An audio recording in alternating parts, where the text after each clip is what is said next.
Okay, so today we're going to start discussing trinomials that are not perfect roots for our C value.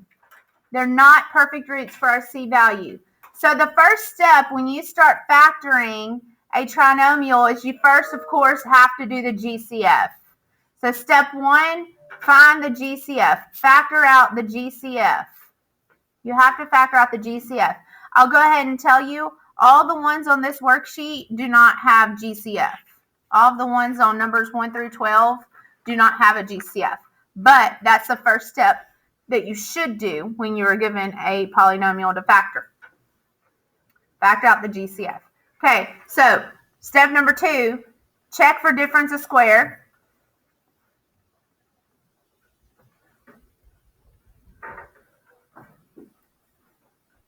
Check for the difference of square or perfect square.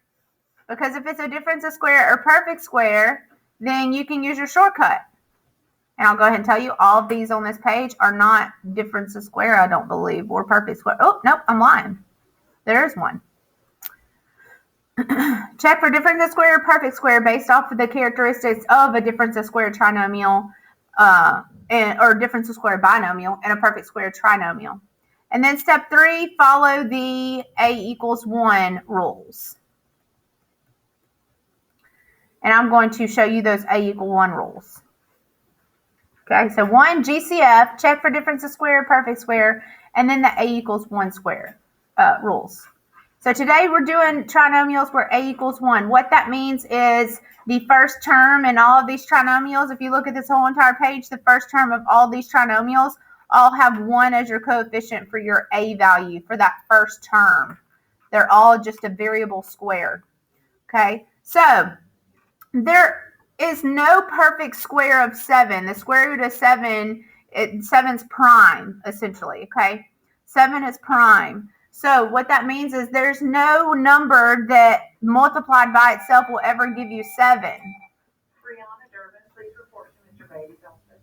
So what you have to do is you have to figure out what 2 numbers will multiply to give you positive 7, but multiply to positive 7, but add to positive 8. Add to positive 8. So what you're going to do is you're going to set up your T-chart. And I'm going to go ahead and show you how to do that starting now, because this is how you're going to do it for 27-2 as well. So looking at my 3 terms, I have term number 1 where my coefficient's 1, term number 2 where the coefficient's 8, and term number 3 where the coefficient's 7. This is in standard form. You have to make sure that your polynomial is in standard form. If it's in standard form, then A equals 1, B equals 8, C equals 7. You're going to be doing this step for the next month. We're going to be dealing with trinomials where you have to identify A, B, and C. So make sure that you understand A is 1, B is positive 8, C is positive 7. 1, 8, 7, A, B, C, as long as it's in standard form. And I'll go ahead and tell you all the ones on this page are already in standard form. So your T-chart is going to look like this. Add to B, multiply to AC. Add to B, multiply to AC. What is my B value? Positive 8. Add to positive 8, multiply to A times C. What is A times C? What's 1 times 7? Positive 7. Okay, so what 2 numbers? We're trying to figure out what 2 numbers will multiply to AC, but add to B. So let's list the factors like we did with the GCFs and the perfect squares and those. Let's list the factors of AC, of 7. 1 and 7. And 1 and 7 is basically it because 7's prime. Now, you can also have negative 1 and negative 7 because isn't negative 1 times negative 7 positive 7? Yes. So which 2 of these numbers will add to positive 8? Is 1 plus 7 positive 8? Yes. Negative 1 plus negative 7 would be negative 8. So that's why it's 1 and 7. So once you identify your two values that multiply to AC and add to B, that's your answer, and you've got to set it up in binomial form. Your variable in number 1 is a B. So your binomial is B plus 1, B plus 7. And that's your answer. B plus 1, B plus 7.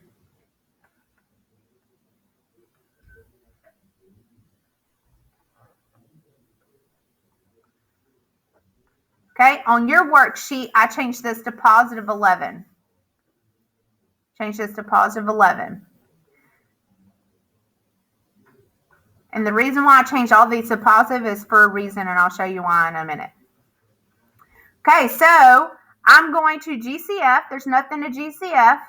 I'm going to check for difference of square and perfect square.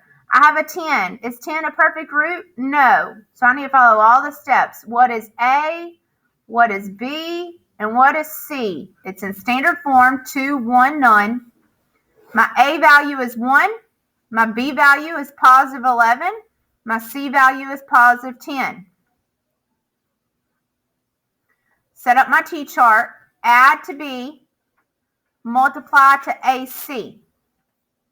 What values add to B and multiply to AC? So what numbers add to positive 11 and multiply to 1 times 10 is positive 10. So let's list my factors of 10. 1 and 10, 2 and 5. We're going to skip 3 because 3 doesn't factor into 10. We're going to skip 4 because 4 doesn't factor into 10. And then 5, I already have 5 listed, and I'm going to go up the right side of my T-chart. So these are the only factors of 10. These are the only factors of 10. Now, which two numbers would add to 11? 1 and 10 or 2 and 5? Well, 2 and 5 adds to 7. So I know my two numbers are going to be 1 and 10. Positive 1, positive 10. So I'm going to write my answer. My variable is n. You've got to pay attention to the variable. N plus 1, n plus 10. And that is your answer. N plus 1, n plus 10.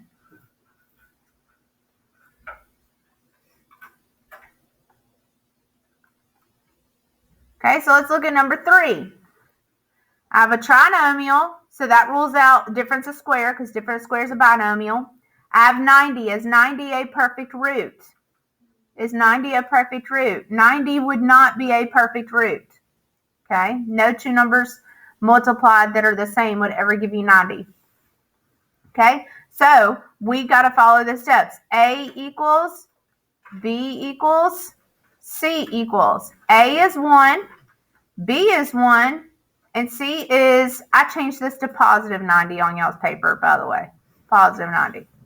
C is positive 90.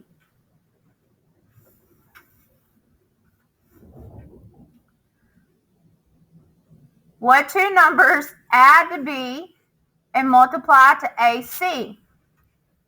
Add to B, multiply to AC. What two numbers add to positive 1 and multiply to 1 times 90 is 90. Okay, so let's list all the factors of 90, which is a good many. Of course, there's 1 and 90, 2 and 45,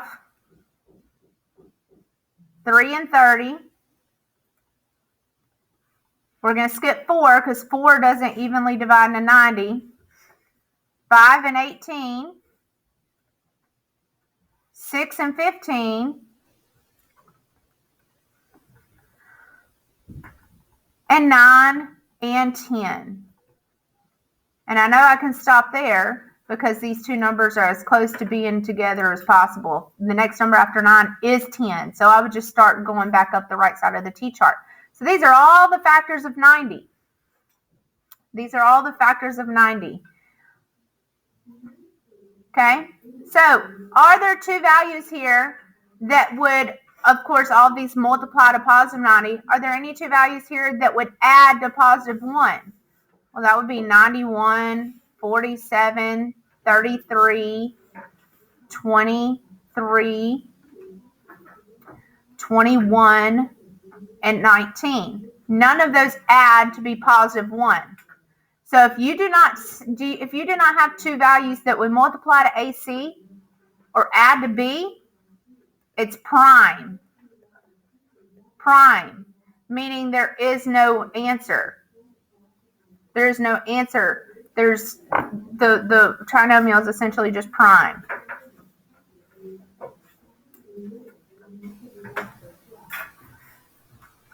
Okay, what I do want to show you is what if I would have left this. So everybody should be looking on the board and not at your paper, because your paper had positive 90. There's a reason why I changed all of these to positive for that reason. Okay, so what changes if that C value becomes negative 90? What happens if that C value stayed the way it was on the worksheet with negative 90? If that remained negative 90, that means that one of these numbers needs to be negative, either negative 1 and positive 90 or negative 90 and positive 1, because a negative times a positive is a negative. So then what two values have a difference of 1? Well, if you look down here, 10 and 9 have a difference of 1. 10 and 9 have a difference of 1. So one of these need to be negative. If I put the negative with 9, negative 9 times positive 10 is negative 90. What is negative 9 plus 10? That would be positive 1. So your answer here would be M minus 9 and M plus 10. If you accidentally went through there and put the negative with 10 and said, I know that 9 times negative 10 is negative 90, but what is negative 10 plus 9 or 9 minus 10? That would be negative 1. I need positive 1. So when you get to a trinomial that has a positive or negative in the middle and a negative C value, you're going to have a negative integer in your answer. And you'll see more of those on the next page. I didn't put those on page 1, but that's how you would do them on the next page. I didn't change any of those. Okay, so let's look at number 4. I have a trinomial, so that rules out difference of square. I can't use the difference of square shortcut here. I have 12. 12 is not a perfect root. There are no number that multiply by itself would give you 12. So I've got to follow the steps. A equals 1, B equals 4, and C equals 12, because I changed this to positive 12 on your paper. Positive 12.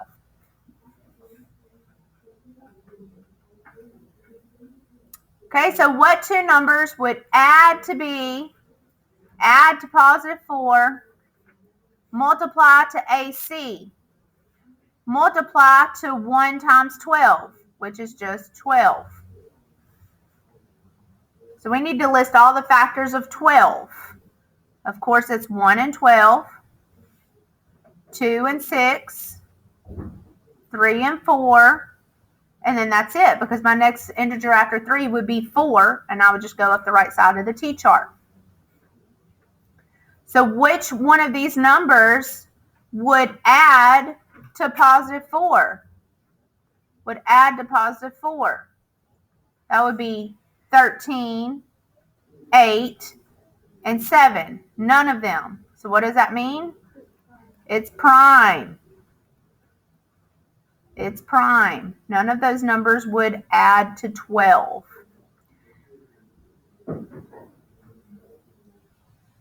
Now you could come through here and say, well, I could put a negative with 2 and a negative with 6, because 2 and 6 has a difference of 4. 2 and 6 has a difference of 4. And negative 6 times negative 2 is positive 12. But what is negative 2 minus 6? That's negative 8. That's not positive 4. So even though 2 and 6 is a difference of 4, it wouldn't work with this both being positive signs.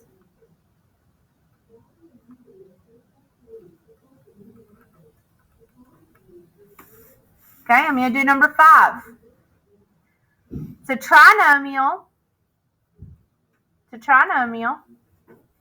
And I have 9. And 9 is a perfect root, which is 3. Would 3 plus 3 be negative 10? Or would negative 3 plus negative 3 be negative 10? No. So this is not a perfect square. So you're going to follow the A, B, C rules for where A equals 1. A is 1. This was positive 10, wasn't it? I changed that to positive 1.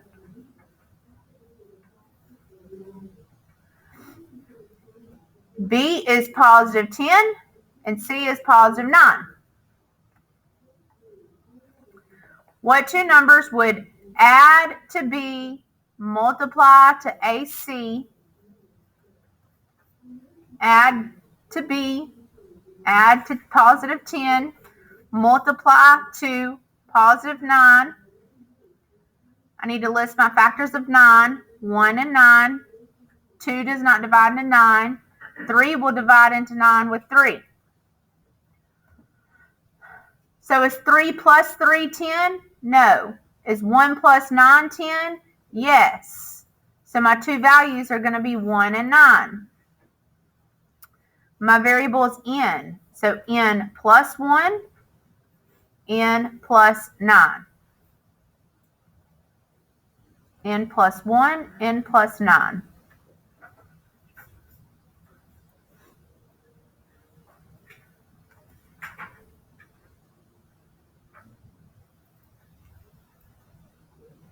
Okay, number 6. I have a trinomial, so that rules out difference of square because difference of square is a trinomial. My C value is 64. 64 is a perfect root. The square root of 64 is positive negative 8. Is 8 plus 8 or negative 8 plus negative 8 positive 16? Yes. So I can use my perfect square shortcut here and say B plus 8 times B plus 8 is the answer, or written as B plus 8 squared. That is the shortcut. If you didn't recognize that 64 was a perfect root where 8 added to itself is 16, you would have still found the answer if you went through all the steps. And here's what those steps would have been if you do not get into a habit of recognizing difference of squares. You would have said A is 1, B is 16, C is 64. What adds to 16, what adds to B, and what multiplies to AC, what multiplies to 64, positive 64. And you would have listed all the factors of 64, 1 and 64, 2 and 32.